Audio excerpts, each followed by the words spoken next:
to the weekly roundup sessions where various decisions from AAAR, ITAT, SESTAT to High Courts and Supreme Courts are brought at your doorstep. The Supreme Court in the case of Paresh Nathlal Chauhan versus State of Gujarat has granted bail to the person accused of GST evasion, as accused has already undergone almost 50% of the sentence. In the case of Jal Engineering versus Union of India, the Gujarat High Court has directed the GST department to sanction the refund towards GST paid in respect of the goods exported, that is zero rated supply. In the case of Bharat Mint and Elite Products versus Commercial Tax Commissioner, the Allahabad High Court has quashed the order creating the demand of GST, interest and penalty, as no opportunity of hearing was granted to the assessor.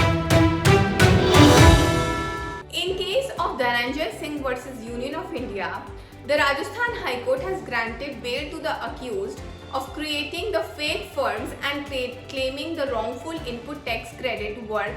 16.99 crores.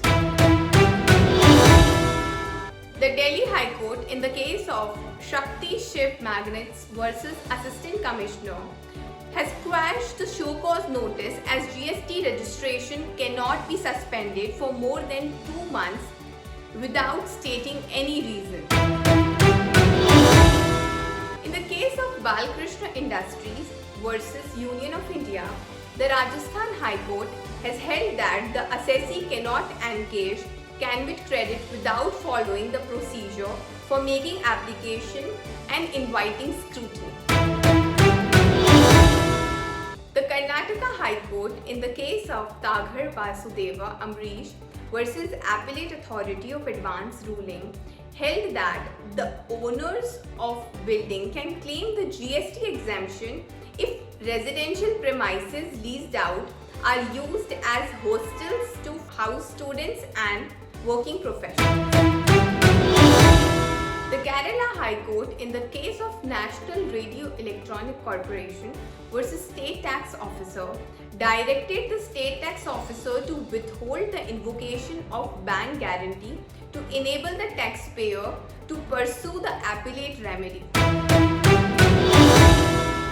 In the case of Metharam Pinjani versus Income Tax Department, the Madhya Pradesh High Court has quashed the faceless assessment order which was passed regarding the mandatory requirement like grant of opportunity of hearing. In the case of Google Asia Pacific versus CIT, the Delhi High Court, while granting the interim relief